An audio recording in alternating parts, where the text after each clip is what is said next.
Good afternoon, folks. I'm Jerry Cooey. I'm Deborah Nelson. Thanks for joining us. You know, this week, Deborah, we kind of, our useless state attorney has refused to do anything, and we're kind of done with that. But along the way, I was thinking this week, we had a former employee of Team Santa Rosa in sworn testimony that said she was instructed by Cindy Anderson to change the minutes to hide the $170,000 grant. To hide the fact that the person who got it had been a board member. Right. Yeah. And folks, I'll take you back to 2006. I, Jerry Cooey, stood at a county commission meeting. I was there too. And I said, folks, you really need to look at this. There's a problem here. I did everything I could in a nice, polite manner to stop that money from being handed out. It was not well received. And not only was it not well received, Commissioner Salter had some pretty harsh words, and Commissioner Salter sicked Channel 3 on me. And they questioned my integrity and my thought process, and pushed on at how wrong I was to question anything that God Almighty Don Salter did. Well, fast forward to recently, where we have an employee that says unequivocally that I was instructed to falsify documents. I was instructed to hide this. To hide exactly what we said was going on. So what I said in 2006 was proved in 2011 or 2012. I was 100% right. Yes. And they were 100% wrong. Yeah. So what I'm thinking, I'm just saying. Your feelings are still hurt. I'm just saying. I think Don Salter, and I'm going to give him an opportunity at a county commission meeting. I think Don Salter, with the overwhelming evidence that is at hand, let's not forget, folks, Mr. Salter tried to take food out of my children's mouth in this episode. But I think Commissioner Salter, given all the evidence... Can I say this? There was a letter on county Right. letterhead that was sent to your employer. Right. I'm of the belief he was wrong. I was right. Channel 3 was wrong. Actually, Channel 3 should apologize to me also for what they did to me. Good luck with that. But I'm going to give Commissioner Salter an opportunity at a county commission meeting. Man to man. Sure. He was wrong. I was right. I think he should apologize. He probably wants to apologize, just to unburden himself. I'm thinking it's probably been troubling him a lot. Yeah. He'll appreciate the chance. And I know the rest of us will appreciate it. And sometime in the near future, there will be a TV camera and a microphone available, and I'll give him an opportunity to do the right thing. Okay. I think Commissioner Salter, now that he's on the short end of a 3-2 vote all the time, he's learned some humility. And that may be. I'm kind of thinking maybe he might be humble enough to apologize for a transgression in his past. We don't hear from him much back in the heady days of 04, 05. We don't get his opinion as much in county commission meetings as we used to. Well, folks, and look, I don't think it's any secret here. I decided to spend some of my hard-earned money every year to have this show, just so Don Salter would be quiet at county commission meetings. And it only took about 2 shows, about 2 shows into the start of Santa Rosa Week TV, where we made fun of him for 30 minutes. We didn't make fun of him. We spotlighted him. Yeah, put the headlight on him. That is correct. Yeah. So that I'm a fair person. I really am. You go through this community, you will find my reputation is you make your argument to me, you convince me, Sure. And I just think You owe I it to him. want You to. owe I it to want him. to afford him the You opportunity owe it to him. to look at me in the Yeah. same public forum where he berated and called me Yeah. ugly names. Right. Get it off Want his to chest. want to give him an opportunity to do the same thing. Well, I am certainly looking forward to that day. Should be a lot of fun. If you all noticed any sarcasm there, folks, you're quite perceptive. But I will give Commissioner Salter an opportunity to apologize. Really doesn't matter to me whether he does or not. It'll make for good TV. Yeah. That's my perspective. I kind of hope he. I kind of hope he protests the fact that I've asked for an apology. I hope But so too. we started in on it last week, but we want to go a little bit further. We're gonna talk about the Maritime Park a little bit. And I want to talk. This is an object lesson. That's why we need to stay on this. Right. This is a lesson in how quickly your money can be flushed down the toilet if you don't keep an eye on it. And let's back up a little bit. Quint Studer from Escambia County and a few other people, they wanted to do something on 30 acres that belonged to the taxpayers, and they had a couple votes and they finally got it their way. It was supposed to be a $39 million, well, about $42 million, and that was supposed to be public research buildings, a maritime museum, some retail establishments, a UWF facility. It was supposed to have a dock on the outside so people could enjoy the water and go fishing. It was supposed to be open to the And then the area. last thing was supposed to be a ballpark. Yeah. That $42 million figure quickly rose to about $62 million. And there was absolutely nothing built but the ballpark. Yeah. And those that will start hollering at me about, well, no, the amphitheater was built. Time out. I met the man that gave $250,000 of his own personal money to build the amphitheater. So that the amphitheater wouldn't have happened either if it hadn't been for a citizen that made a rather large donation to that.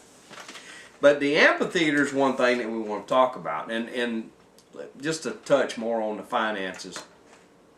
This basically turns into $100 million note for the citizens in Escambia County. In the city of Pensacola. Right. One of the things that Deborah and I sat right here and told you all was they had the Downtown Improvement Board taxes. And the Downtown Improvement Board taxes was supposed to pay the note on the Maritime Park. The only problem is, oh yeah. That was the community. Yeah, oh excuse me, yeah. Yeah, the community. Right. What is it? Yeah, it's a special taxing district down there. Exactly. Right. The CRA is what's called. And what Community Redevelopment Agency. What we're seeing now is that we're already starting to have problems making payments. Yeah. We're having problems. And if you will recall, when they were building the amphitheater, they wanted. It only makes sense. You need some dressing rooms and some storage facilities. Sure. I understand that the amphitheater is an open roof with open sides as to not to block any of the view of the bay area. So this was an add-on. So the Maritime Park Board, which is a separate entity, asked the city of Pensacola for $500,000. And there were many and vast discussions on that. You know, can you pay it back in a year? How does this need to be? You know, they went over and round and round and round. No, we $500,000 today. 1 year from today, we're going to pay you back. So, Deborah, tell us what happened. Well, they've recently asked to be forgiven for the Come on! Enough. No! Amazing. And I enjoy the number of people that went on to comment that said, gee, I'm going to go to the bank and ask for forgiveness on my mortgage. Right. You know, and this is the CRA. that itself is struggling now, and now it looks like they're not going to get this money, or they're going to extend the date that they have to repay it by, or something like that. Well, look, I don't wish. My biggest wish is this thing works, and that the taxpayers don't wind up with a bankruptcy on their hands, and this thing go on forever. They're in enough trouble as it is. But one thing, Deborah found some, and so have I. We have looked at some of the other minor league organizations throughout the United States of America. I will tell you right now that one of the most well-known minor league organizations is right there in Mobile, Alabama, the Mobile Bay Bears, and they owe the city of Mobile almost $1 million in back rent. I haven't found any of this where they make money. Yeah. That's profitable with this type of ridiculous project. And the first year, there's a lot of excitement, and the numbers look pretty good. And then the second year, corporate sponsors pull out, and less people go. And third year, and usually by the fifth year, the finances are dire. I'm not wishing that to happen. I'm just saying that most of them that we look at struggle for years and years and years. It was a sucker bet from day one, and we all know that. Apparently, not enough voters down there, or maybe I don't want to speculate on what might have happened with that vote, but I don't want to get into $750,000 was spent in PR prior to that vote to get the vote. But I think in that area they're not that stupid. I think not enough people showed up at the polls. I don't know what happened, but somehow it managed to be voted in. But it was a sucker bet from day one, and we're seeing the original plan take shape now with one little sentence in that News Journal article. They're also going to sell off pieces of the property to private developers, and amazingly enough. And I'm sure they'll get special economic development prices, And folks, that was one of the things that Deborah said right here. We warned about that it was going to be a ballpark with a group of high rises circling it that would block our view of the bay, but they'd be able to see the bay and the ballpark from their condominium. Absolutely. And that's what. And they could have taken, even if they didn't turn it into a park, which a park would have been easy and cheap. They could have taken that property and they could have expanded the port. Right. Storage, whatever, cold refrigeration. I don't know, whatever they could have had real jobs down there. They didn't want to do. They don't want the view of a messy port. Dirty. Well, they got real jobs down there. People that sell beer and peanuts. Yeah, right. That's right. The tourist industry. That's right. Yeah, I mean, of course, that's all we strive for in the Panhandle. Yeah. Is we have to have someone to sling bourbon and cokes to draw they don't tourists. Care. They don't even care about that. What they care about is leveraging free tax dollars to make themselves rich. That's the name of the game. Well, there's two things that they focus on. Number one is leveraging, and number two is taking all the risk out of their personal investment. Yeah, exactly. And now and somebody pointed this out in the comments to the story, and the Downtown Improvement Board, this person says the budget's about $800,000 a year. We don't have those figures. I can't verify that, but just about enough if they get rid of the Downtown Improvement Board in Pensacola, where they could use that money. They could stick the money over on this, and we're starting to see all of a sudden these rumblings. Well, they sent it through the News Journal first. That's their state organ for communication. According to the Pensacola News Journal, they had worked their way up to about $400,000 worth of salaries of employees. Outrageous. It's $55,000 for this one, and there's there's a. That's what they do. They get the free money and they employ their friends. That's I said. That's the name of the game. Is you fritter it out in little increments. I'm reminded of a humorous story, and this is kind of how government works. There was this true story. I can't remember what city it was in, but they had a zoo that belonged to the city, and there was a little booth at the edge of the parking lot, and everybody that came in paid $2 to park in the city's parking lot. And there was a guy that was there every day collecting the money. And after 25 years, the next day that the zoo was open, that fellow wasn't there. And they started looking into it, and they found out that he had built that little building himself. He bought him a uniform. He showed up every day, collected the money. Nobody questioned that, so he collected $2 from every car for 25 years, and they still haven't found him.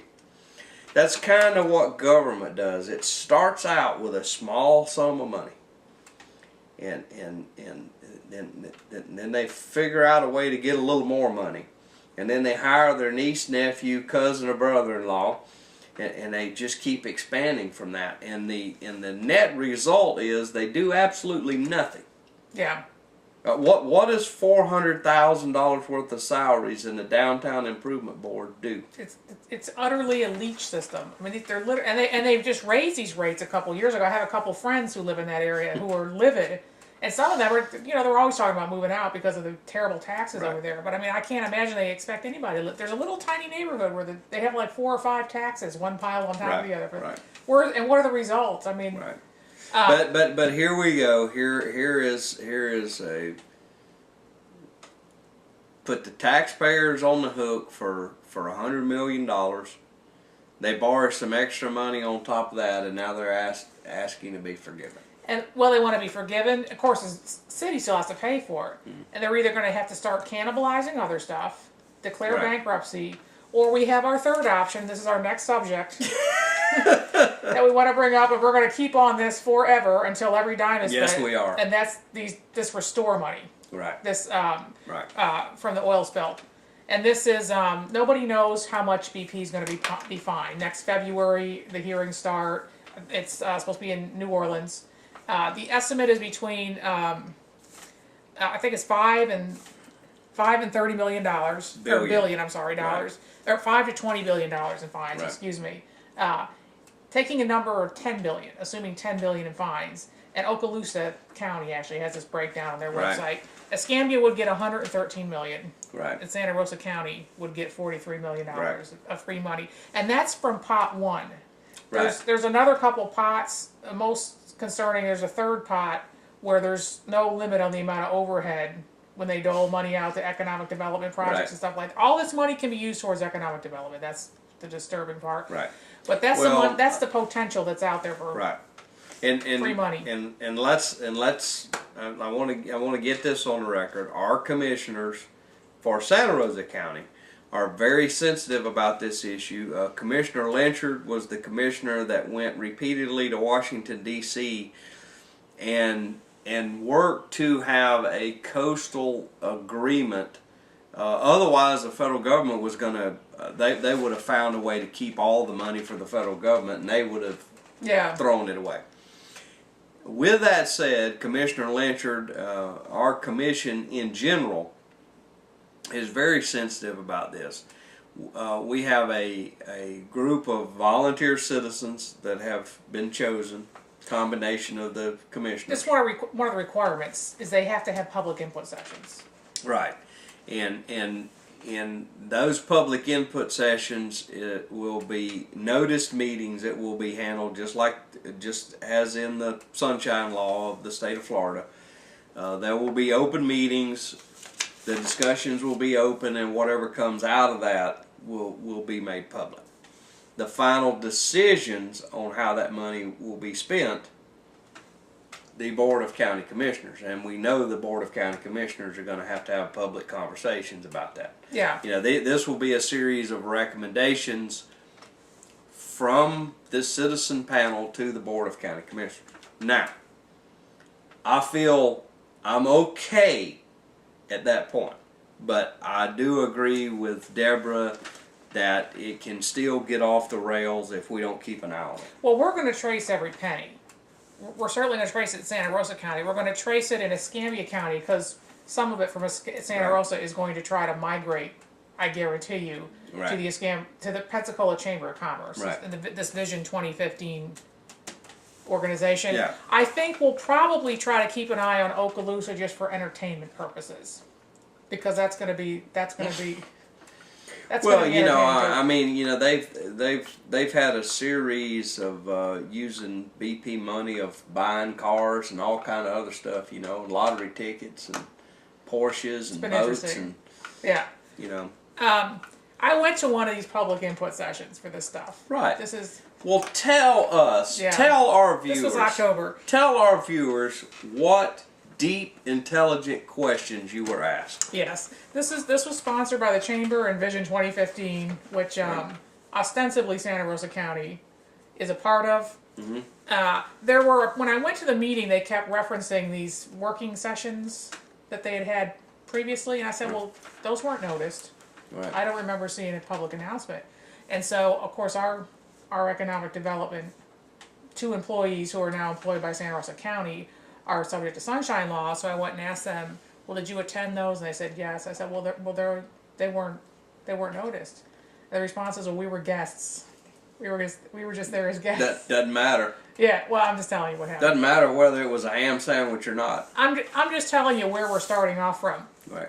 So question 1, which the group was asked, and I'll tell you, I would say I'm probably the only normal citizen there. We had some developers, we had a couple of Pensacola downtown crowds, several of those people. Right. Anyway, vested interests were present. So what was the first question? Question 1 is, there were only 3 questions. Why is economic development important?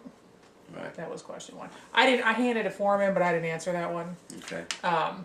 Because I was going to say it helps otherwise unemployable consultants raking government cash. And I felt like it would be ungracious because, everyone Well, they probably wouldn't take any of your answers after everyone was that in serious. such a positive mood. Yeah, that's true too. Right. So that was question 1, and that was batted around a little bit, and we heard some jargon terms, and everyone displayed their knowledge. They got the textbook out and was slinging the jargon. Yeah, they were all displaying their comfortable familiarity. It's kind of like when peacocks get together. Who can sling the most economic development jargon.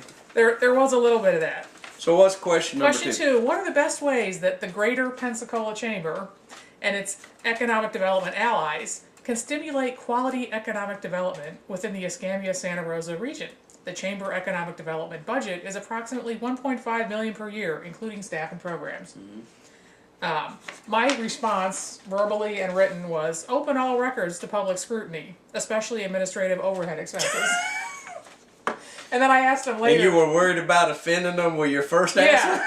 Well, I asked them later, well, are all the responses going to go, there's some report that's going to come out, are all the, well, no, we're going to call through for the most important, what was it, the most pertinent responses or something like that. So I'm guessing mine is not going to make it. Anyway, number 3, drum roll please, question of the evening. Part of the Restore Act funding, possibly $100+ million for Escambia County and $40+ million for Santa Rosa County, will be for economic development purposes. Are there certain things for which Chamber/Vision 2015 should advocate as the counties allocate these funds? Yeah. Yeah. Well, and look, let me say this. We have some Restore dollars. And let's say, and here's the one thing that I have pounded the whole time that I've been the quote unquote watchdog out there. Yeah. When we spend taxpayer money on projects, we should always focus on putting money into things that will make money. For example, the pier is a perfect example. Yeah. Money was put into that. It generates about $500,000, $600,000 a year back to Santa Rosa County. When you look at it from an investment standpoint, that was a $12 million pier. Of course, it was federal dollars that built it back, but a $12 million investment, which means we will be back on our investment in just 24 years. And we'll still have many, many, many, many years of life in that pier. And chances are the number of people that pay to go on it's going to go up. These Restore dollars very carefully can be done that makes reoccurring jobs, that is a facility where things can be manufactured. I don't necessarily have a problem in going in our industrial park and spending some of that money on large, structurally sound metal buildings. There's nobody wanting to go to that park, though. A spec, kind of a. But I'm just saying. Yeah, no, I hear what you're saying. Carefully pick projects that will have a reoccurring, not one-time pops. Yeah, I understand. Build this, whatever it took. There was some people made some money when we built it, and then after that, there's no reoccurring revenue for Santa Rosa County. That's where I think we're missing the boat right out of the gate here. Well, and the problem is that economic development can be applied to anything, and since you can use this money for that, for instance, somebody could say, well, let's buy up my friends and relatives' development rights around Whiting Field to protect the jobs in that area. I mean, it's very nebulous. And folks, let me be very plain when I tell you this. We're not buying brother-in-law's property with these restore dollars. Period. End of story. It's not going to happen. Now, if there is a piece of property that has something on it and there is a good pitch done, but this business is spending taxpayer money or this restore dollars to run out there and buy property off of people that are in financial problems, not going to have it. Well, I think it's probably a given in Escambia that part of that money is going to be flushed down that Maritime Park toilet. I mean, I don't think they're going to get around that. Right. That's pretty much gone. Right. Yeah. Gone wasted at this time. But what are you going to do? I don't doubt that. I don't doubt that in the least. You know, but Santa Rosa Week TV, you may not be able to count on the rest of the media, ladies and gentlemen, but for Santa Rosa County, Escambia County, and potentially Okaloosa County, we're gonna virtually, especially when it gets cranked off in February, we're gonna be talking about every single thing that goes on with the restore dollars from here on out. Especially administrative overhead. I have some grave concerns. This could be, with the right attitude, the right spending, and the right projects, could set us up for years and years and years of helping our area. However, if it gets off track, it can be a lot of money thrown away that we'll never recover again. This is a one-time shot, and we need to take advantage of it. They'll get a marble courthouse out of it. Yeah, I guess we probably could build a courthouse. We could spend every penny and build a courthouse. I hope the toilets are marble, too. Yeah, well, heated. Oh, yeah. Heated. Definitely. I'm Jerry Cooey. I'm Deborah Nelson. Thanks for watching. Good night.